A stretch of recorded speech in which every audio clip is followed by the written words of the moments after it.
Hey guys, Stefan Fischer here from All Off Road. I hope you guys are well.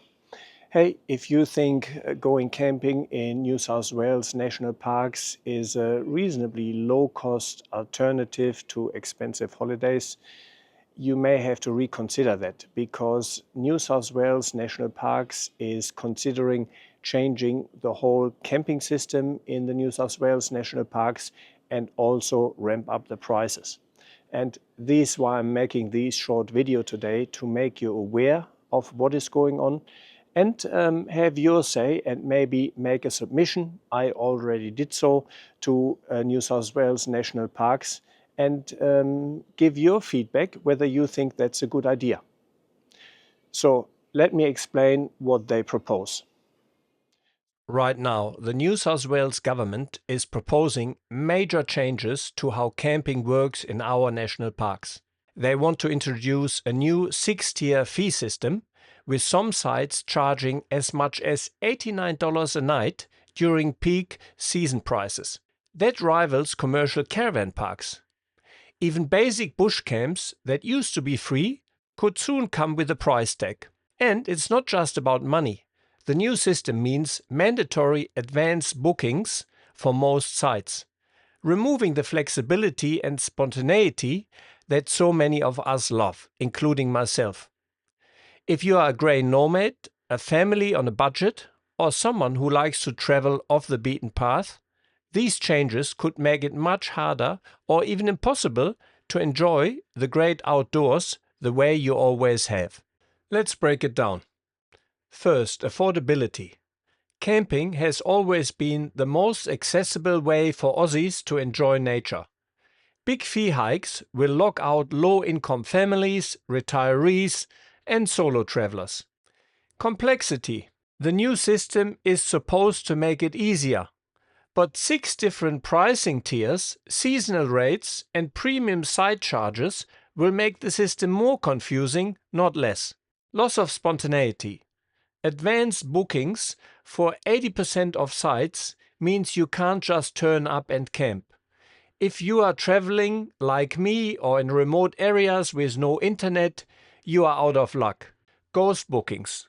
The new system still doesn't solve the problem of sites being booked but left empty, making it even harder for genuine campers to find a spot. Risk of commercialization.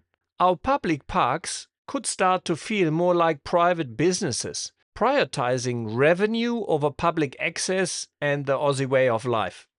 Let me show you just how significant these price increases could be with a few specific examples.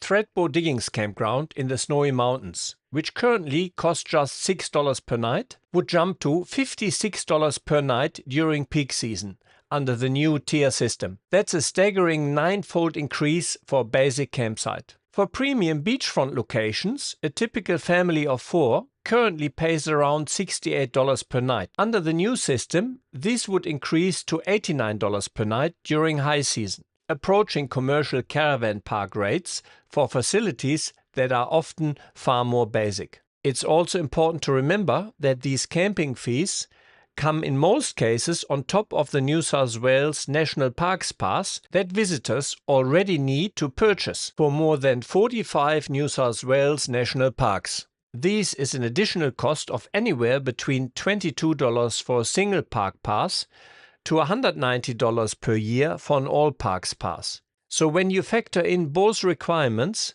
the financial barrier becomes even more significant. The new model also suggests a yearly CPI increase, which would mean an automatic yearly increase in camping fees for national parks camping.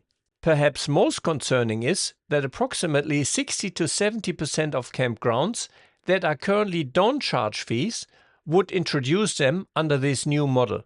This represents a fundamental shift in accessibility of our national parks. The mandatory pre-booking requirements for 86% of campsites, all but the most basic Tier 1 facilities, fundamentally changes the nature of camping in our national parks. Let me explain why this is such a significant issue. For decades, the traditional approach to camping in Australia has been first come, first served. These systems allowed for flexibility and spontaneity, the very qualities that many of us value most about outdoor adventures. You could decide on a Friday afternoon to head bush for the weekend or extended your stay if you found a particular beautiful spot. Under the mandatory booking system, this spontaneity disappears.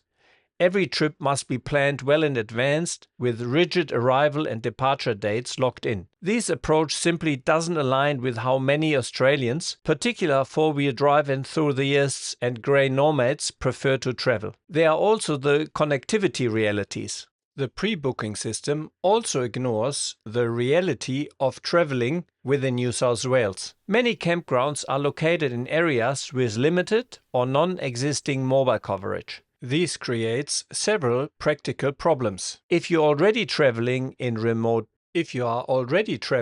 an area without mobile phone reception and want to book a campsite ahead, you often can't access the booking system to do so. I can tell you from first-hand experience, this happens often. So rent for the day, we here at the Barrow Key Cathedral Rock Campground.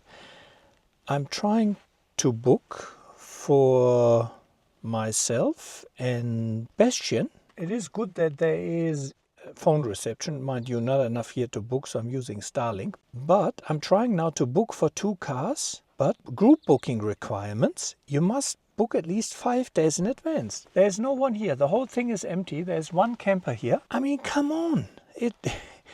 I don't get it. It drives me nuts.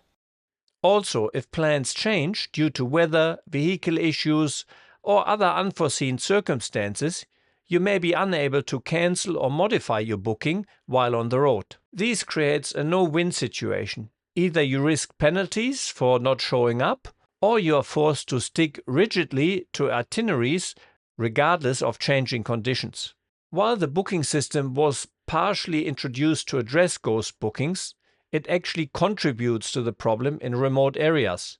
When campers can't access mobile reception to cancel bookings they can't honor, sites remain empty despite showing as booked in the system.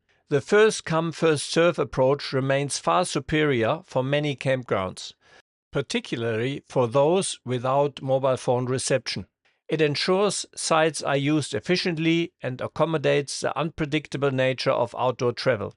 For a system that meant to improve accessibility, the mandatory booking requirements achieve the opposite, creating unnecessary barriers for many genuine campers while failing to solve the problem it was designed to address. In my submission to national parks, I emphasized several key points. The most straightforward solution to increase demand is creating more camping areas, not raising prices. These could be achieved by increasing the size of existing campgrounds, but even better would be opening up new campgrounds across different national parks. With a clear increase in camping demands, creating more options spreads visitors across more locations, which also would prevent overuse, while maintaining the affordability that makes camping accessible to all Australians. Number 2, retain first-come, first-served options, especially in more remote locations where booking systems are impractical and there is no mobile phone or internet reception. Number 3, limit the fee increases to ensure camping remains accessible to ordinary Australians. Number 4, restore options for on-the-spot payments where appropriate. Number 5, guarantee that a significant portion of campgrounds remain free or very low cost. I encourage all of you who value access to our public lands to make your own submission. The consultation period is open until May 25th, which is an issue in itself, giving people only 6 weeks to voice their matters. I've included links to the relevant submission pages in the video description below. My New South Wales Park submission is available for download on my Patreon page for free, so you can use it as a template or change it as you deem fit. Keep in mind, these aren't minor adjustments. They are dramatic changes that transform camping from an affordable outdoor activity into something increasingly resembling commercial accommodation. For families or individuals already struggling with cost of living pressures, These increases could make the difference between enjoying regular outdoor experiences or being priced out altogether. Our national parks belong to all Australians, not just those who can afford premium prices. Let's ensure they remain accessible for everyone to enjoy. Thanks for watching, and I'll see you on the tracks once I've kicked these coronavirus. So guys, thanks for watching. I hope you enjoyed the video. Please keep in mind this is a self-funded channel, so I would greatly appreciate if you could help me out by sharing, liking and subscribing. And if you can, please consider head over to Patreon or buy me a coffee, and with the equivalent of a cup of coffee or two per month, you can really help me making these videos. Thanks a lot for watching and see you along the tracks.